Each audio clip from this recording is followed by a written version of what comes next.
So, this is this movie's version of Frankenstein's monster and the Bride of Frankenstein. It's Phyllis Diller. And if you do go and watch this movie on your own, which I highly recommend you do, just be aware that Phyllis Diller is in it a lot, just kind of doing her character like she always does. Fang, don't you have any couth? So I heated Fang's dinner in the dryer. What a mess! I should never have tried to load with it. I'm skipping over a lot of it because it's very dated and not very funny, but it did make me realize something. When we think about when modern animation started using celebrity voices to sell itself, most people will tell you it goes back to Shrek or maybe Aladdin, but Rankin Bass did this a lot.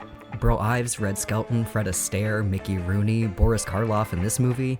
The difference is, when they're references to popular 50s and 60s media, it kinda gets lost over time. And it did also make me realize that Shrek is probably going to be just as esoteric someday. Whatever. Back to the actual story where the monsters are all arriving for the dinner party. We already met the monster, and his mate, as they call her.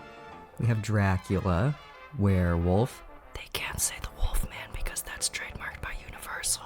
The Invisible Man, also not mentioned by name because he is also trademarked, who shows up, presumably, in a fez, sunglasses, and butt naked everywhere else. The Mummy and pink hair Quasimodo, Dr. Jekyll and Mr. Hyde, and the creature, like the creature from the Black Lagoon. And after all of these long elaborate introductions to everyone, here's the creatures.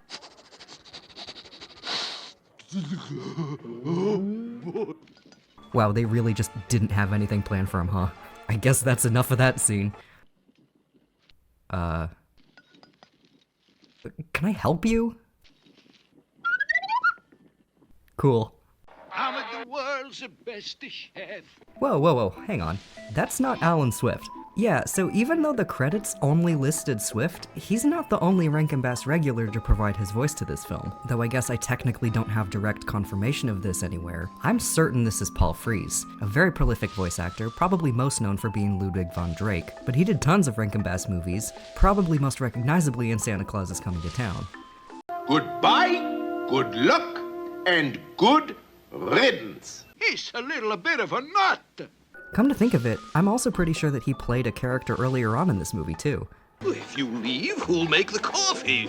Wash the dishes, mind the store. I don't know why he wasn't credited, though I do know he has done last-minute overdubs for them before, so maybe it was one of those, but fuck me if I know why. In this scene, he's just cooking and talking about the The pussy soup.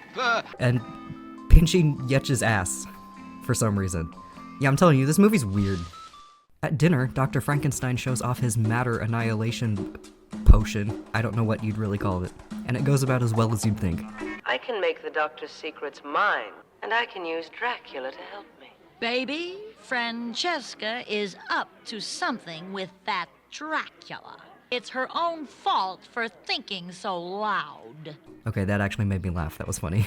He also says that he's retiring and that he'll reveal his successor tomorrow night. Why tomorrow and not now?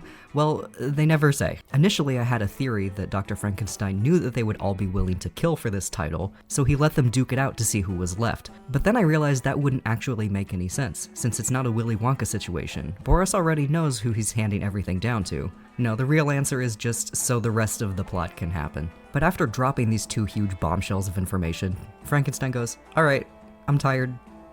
Have fun at the party," and then just leaves them all. Have a frightful time, and I shall see you all tomorrow. And predictably, everyone starts plotting. Francesca pulls Dracula aside and offers to team up.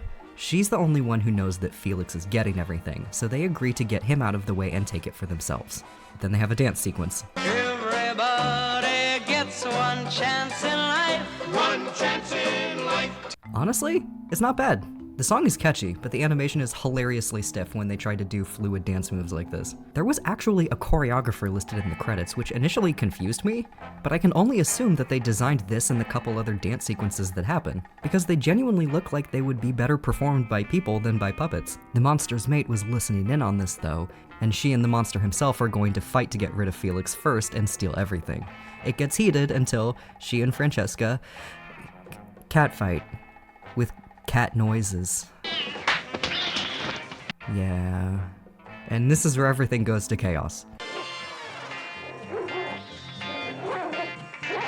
And then I guess afterwards everyone just went to sleep.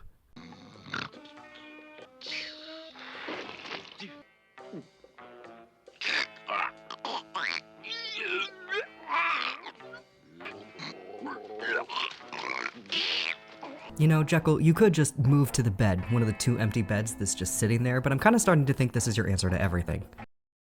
But wait! Before you guys click away, I have one more thing to say. Because for the past few months, I have been working on a very different type of project. I have been doing artwork and sprite work for a video game. It's called Retail Revenge. It is a 2D fighting game in the style of Mortal Kombat or Street Fighter, but you play as a cashier at a convenience store and you fight shitty customers. We have lots of different bad customer archetypes, and they all have different fighting styles. We are working on a story mode as well. It just launched on Kickstarter last Friday. We are crowdfunding through the end of the month. You can see a lot more information over there, and I just had to rep it. I'm very excited about it, and we're all really hoping that it's actually going to move forward. So if that sounds like something you'd be interested in, I will have it linked down in the description. And even if you don't, I appreciate you listening all the way to the end of my spiel here. Happy Halloween, guys.